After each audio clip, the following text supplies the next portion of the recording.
Exactly as I say. What do you want? I want you to be quiet. I'll drive. Hey everyone, and welcome back to Fiction TV.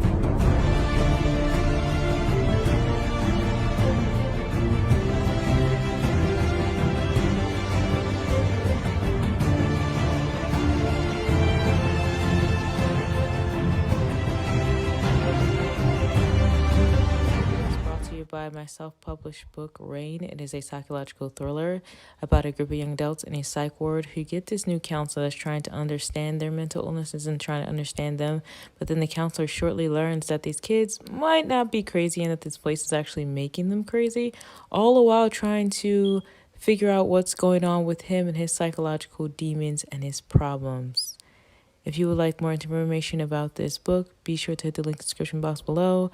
Supporting me and buying these books actually helps me to run this channel. So today we're going to talk about Dexter Season 1. Being that the new Dexter season is out, new blood, big fan, I thought that it would be a good idea to review all the old seasons first, and then I'm going to get into the new season. Dexter Season 1 is 2006 mystery. The first season of Dexter is an adaptation of Jeff Lindsay's first novel in a series called Darkly Dreaming Dexter, which I also own. I don't own the first one anymore. I give that away, but I actually own the series, and I'm quite proud of this. It follows Dexter, who's this forensic splatter analyst. He studies blood and he loves it. It's his life. It's his everything. He has a sister named Deborah who works with him, and the season begins to unveil the truth behind Dexter's past childhood, being that he was adopted. The cast is Michael C. Hall as Dexter, Julie Benz as Rita, Jennifer Carpenter as Deb, Eric King as Dokes, Lauren Velez as LaGuardia, and David Zayas as Batista. So Dexter is that serial killer that we all know and we love. He lives by this code, so it's like he kills people, but like he lives by a code, so it's like not really that bad. He kills rapists, he kills bad people, he doesn't kill children.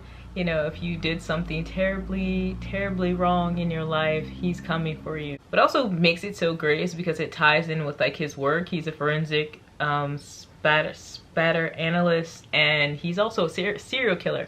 And I'm just like, where does he get the time? He's a serial killer. He also has a girlfriend. He also comes over and like helps with her kids. At the same time, he has to go to work. He has to eat on the go. Like, Dexter, where you finding the time? Killing is basically his side hustle. Actually, I feel like work is more his side hustle. Like, he kills more than he like works, but at the same time, there's like this balance, which is weird. The one thing I really love about Dexter, and also I want to say, I used to have the DVDs. Okay, I love this show so much. My friend at the time in high school put me onto this, and I used to watch it all the time with my family members. Like, I put them on, like it would be a thing. I went and like got the DVDs. Like I said, I have the series. Like, obsessed, like in love with Dex. I just love the fact that he has this like darkness to him, like from his tone to his like face. When he goes into like that dark passenger, you can tell because everything it changes. His exterior changes, his voice changes, it darkens. But then also Dexter has like this sweet little innocence to him because he's like been adopted, and like his basically his childhood innocence has kind of been swiped from him because of his trauma. But at the same time, when it starts to come out, you're like, oh, Dexter's actually quite sweet. And I feel like that's the charm that certain people on the show see. Like the guy that worked with his dad, this guy, and then this lady here, like they see that. And also, you know, his sister, Deb. I mean, he watched his mother get chainsawed, Texas Chainsaw style, bloody. It was a bloody massacre in front of him, so he's never gonna be the same. He's that psychopathicness, that detachment from his emotions.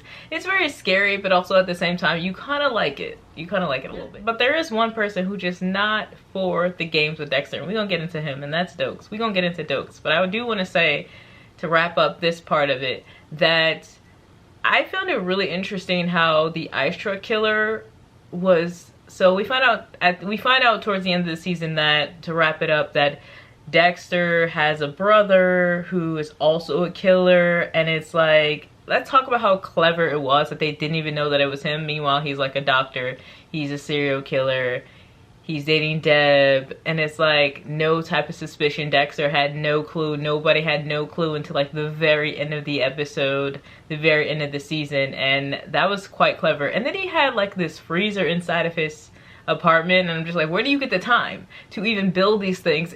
But let's get into the characters. Let's start with Dokes. We love a Dokes. We stand a passionate Dokes. I mean, where would this season be without Dokes? Let's be honest. Where would this season be?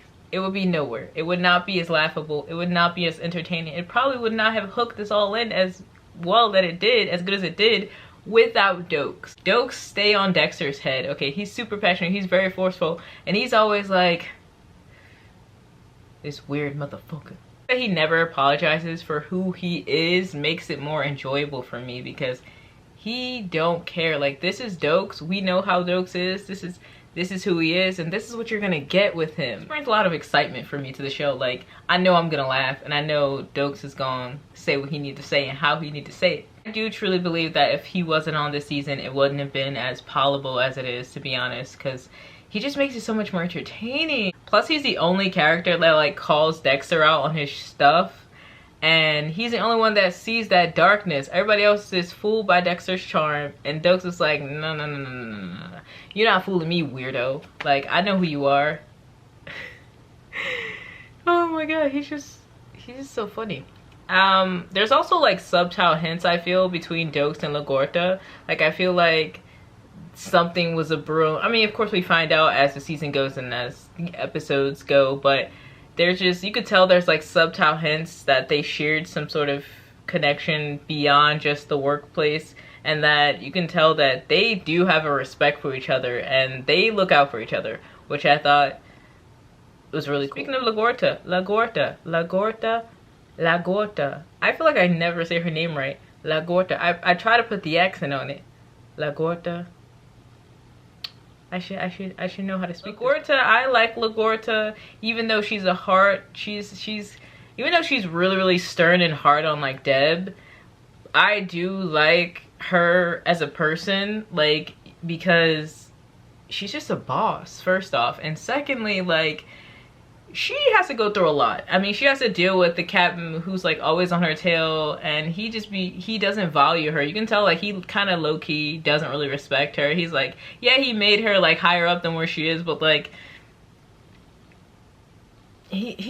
they're just really hard on her, and he's kind of a douche. She definitely can be a bit much, especially on Deb, like I said, but I think it's one of those, she's been pushed hard as a woman, so she kind of puts that on her. I think that's where that comes from. And then the fact that Deb is younger than her, that could also be a reason. And also the fact that the captain and Deb had history, like they look at Deb and Dexter.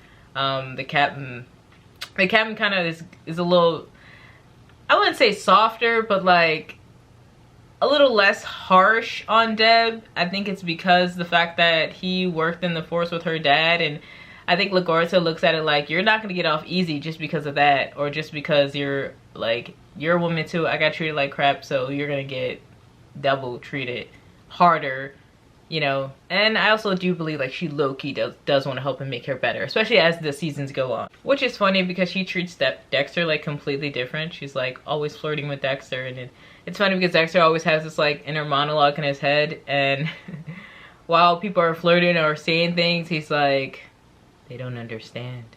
He has like this really flat tone, and it's just, you can tell it's just emotionless. It's emotionless, it's robotic, it's nothing. It's nothing. Next up we have Rita. So I think it's interesting how Rita is like sweet and like kind of timid and quiet, and Dexter is kind of the same way, but also not, because he's a serial killer. But the fact that they're together is really interesting, because at that time, like, he would say like they worked together in the beginning because she had been through trauma with her ex-husband, and she wasn't trying to get sexual or anything. And he also was like, yeah, he didn't really want to do that either, because that's when women start to find out that he's emotionless. And Rita seems to have like this blatant like belief in him that he's good, because she only sees that, like, she only sees that. And to be honest, Rita is too good for Dexter. I love Dexter, but I'm gonna have to be honest. Yeah, but I like love Aster and Cody, and I feel like I watched them grow up, and they're They're adorable. To Dexter. So Dexter, played by Michael C. Hall. Michael C. Hall is actually Michael C. Hall is a really good actor. Like, he plays this character so well. I'm sure everyone in the world knows him first as Dexter because he played that character so well. And Dexter, even though he's dark and like I said, he's a psychopath, he does have that innocence like I mentioned, and it shows when he talks to that lady in the office that is, I believe his father's known and he's known since he was a child. And you could just see it in small little increments, and you're like, he also doesn't kill children. Like, yeah, he's a psychopath killer, he's a serial killer, but like, let's justify it in these ways to make him more palatable, you know? But once that dark passenger takes over, it's a wrap. It's a wrap. He becomes a completely different person. It's almost like a possession that he takes, that his body takes, that the character just takes over. We have Deb, Dexter's sister, and one thing about Deb, she gonna say how she feels. She gonna speak up about it, just like Dokes. And she's young and she doesn't know much yet. And it's funny because I didn't really like Deb when I was young, but as an adult, I'm like, I bangs with Deb. She's very ambitious. She's straightforward. She got the mouth, the potty mouth, and she don't care. Deb doesn't really have much luck, I'd say, in relationships. That's not really one of her strong suits. I really felt bad for her in relationships because every relationship that she got in, it was like, killer, crazy, something's wrong. Lastly, we have Rudy, the doctor, who like nobody suspected that he was a killer, which is like, how? Lastly, I want to talk about Batista. I love a Batista. Okay, Batista is so sweet and he's like so adorable. Batista, yeah, he did cheat on his wife though. Not gonna dismiss that, but Batista is an overall good guy. Like, he's a good, solid guy. Like, he's nice, he cares, he tells the truth. Like, he's just a sweet, sweet man. Sweet, sweet giant teddy bear. So overall, season 1 was so good. It pulled you in with that intro scene. I do want to say that intro scene of Dexter driving in the car, and then like the way that the red and the dark colors like kind of wash over him while he's driving, and he's just that side view, that side visual of him with the like monologue undertone of that scene really pulled me in, I will say. And then from there, the season just got better and better. Right? I love how in season 1 they pulled us in with him killing someone and him talking about his dark passenger and having that sound. And I love how it ended with him finding out about his brother, and then this continuation of like, there's more to come. Like, great season. You can watch it on Amazon. I'm gonna get into season 2. If you guys are ready for season 2, we're gonna get in. I can't wait to get to the new season. But if you guys like this video, be sure to give it a thumbs up. Comment below, let me know, what did you think about the episode? What do you think about the characters so far? Who's your favorite character? Who's your least favorite character? And I'll see you next time. Next video. Bye. Peace.